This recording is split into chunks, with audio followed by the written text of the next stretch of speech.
এবং প্রশিক্ষণ এই আয়োজনে আমাদের মধ্যে উপস্থিত বরিশাল বিশ্ববিদ্যালয়ে প্রথম গর্বিত pro vice chancellor doctor Golam Rabbani sir,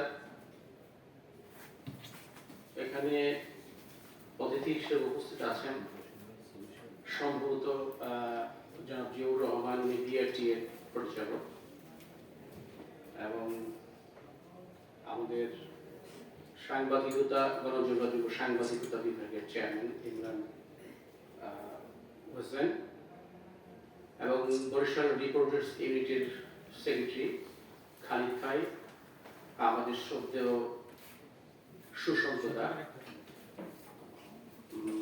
অপূর্ব অপু, আমার স্নেহসুদ বিপ্লব রায়, সবাইকে এবং আজকের এই অনুষ্ঠানের সভাপতি এবং এই আয়োজক প্রতিষ্ঠানের সবাই এবং সাংবাদিক সমিতি। আমি আশ্চর্য হয়ে দেখছিলাম যে ওরা ইন্টারভিউ দিচ্ছে সাংবাদিকতা টিভি করবে নবীন সদস্যের ব্যাপারে। এটা ভালো দিক, কারণ আমাদের সাংবাদিকতায় এখন ইমরান স্যার পড়াচ্ছিলেন যে অপসাংবাদিকতা ঢুকে পড়েছে। সেই ক্ষেত্রে ভালো সাংবাদিক, ভালো মানুষ, ভালো ছাত্র এদেরকে বাছাই করার ক্ষেত্রে একটা অনন্য উদ্যোগ। আমি এই জন্য এই উদ্যোগকে স্বাগত জানাই এবং সাংবাদিকতাকে পরিশীলিত করার জন্য এই উদ্যোগ অত্যন্ত কার্যকর ভূমিকা অবদান রাখে। আমরা আসলে শুরুতেই সুসম্প্রদায়ের একটা কথা বলি যে ভাইরাল জার্নালিজম না, বিপ্লব বলেছিল বাংলাদেশের সমস্ত মানুষ এখন সাংবাদিক, নাগরিক সাংবাদিক। প্রত্যেকের হাতে একটা স্মার্টফোন আছে, ইন্টারনেট কানেকশন আছে। উনি যেখানে যায় একটা ভালো ফটোগ্রাফি, ভালো লাগে যেটা ছবি তোলে, ফেসবুকে দিয়ে দেয় এবং ফেসবুকে দিলে তার বন্ধুরা দেখে, অন্যরাও দেখে। আবার এমনটাও হয় যে একটি বিষয় প্রকাশযোগ্য না, প্রকাশ করার অধিকার আমি রাখি না, এমন কোন বিষয়ও ভিডিও করে সে ফেসবুকে দিয়ে। এটার নাম হচ্ছে হিতাহিত জ্ঞানের অভাব। তো এটা তো নাগরিক সাংবাদিকতা,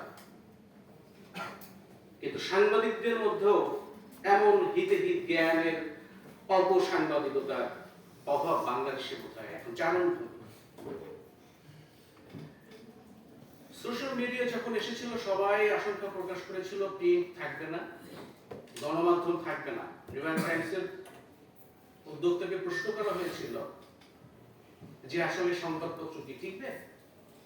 উনি হেসে বলেছিলেন, উত্তর দিয়েছিলেন যে সংবাদপত্র টিকবে। উনি বলছেন কিভাবে টিকবে, যে এখন আরো বেশি টিকবে। তো প্রশ্নকর্তা আরো নিশ্চিত হয়েছিলেন।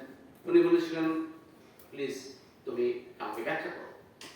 উনি বলেছিলেন সোশ্যাল মিডিয়া অনেক খবর আসবে, অনেক খবর আসবে, অনেক খবর আসবে, কিন্তু এর মধ্যে যারা দায়িত্বশীল তারা ওই খবরটিকে চেক ব্যাক করার জন্য, ক্রস চেক করার জন্য নিউইয়র্ক টাইমসকে ক্লিক করবে,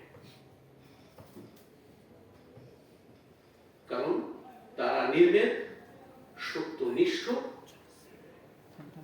গ্রহণযোগ্য নিশ্চিত হওয়ার জন্য এই যে ক্ষুধা ভেতরে, সেই ক্ষুধা মেটানোর জন্য নির্বাচন করছে। প্রত্যেকটা গণমাধ্যম যারা দায়িত্বশীল তাদের কাছেই আসবে। তো যে কারণে দেখা গেছে যে সোশ্যাল মিডিয়ায় অনেক খবর ভেসে বেড়াবে, তার মানে গণমাধ্যমের ভূমিকা শেষ হয়ে যাবে তা না। আসলে আমাদের সাংবাদিকতা স্যার পড়াচ্ছিলেন, আমি শুনেছিলাম, আমার সাংবাদিকতায় পড়াশোনা নাই। আমি যতদূর করি বুঝে করি, দেখে করি, শুনে করি, পড়ে করি। এই আসলে সাংবাদিকতার যে তত্ত্বগত জ্ঞান আমার নাই, তো যে কারণে এই বিষয়ে আমার কথা বলাও আমি যৌক্তিক মনে করি না। কিন্তু আমি আমার পড়াশোনার শেষের মাঝামাঝি আমি প্রথম জয়েন করেছি 24 বছর, আজকে 24তম বছর প্রথম আলোর সঙ্গে আছি। আমার সঙ্গে অনেক সহযোগী হয়েছে। আমি খুব ছোট বয়সে সাংবাদিকতা এসেছি। তো এই 24 বছর একটা মানুষ যদি কোনো কিছু করে, মন দিয়ে করে, তাগিদ দিয়ে করে, বোধ দিয়ে করে, তাহলে আমার মনে হয় কিছু না কিছু শিখতে পারে। আমাদের দেশে যারা আমরা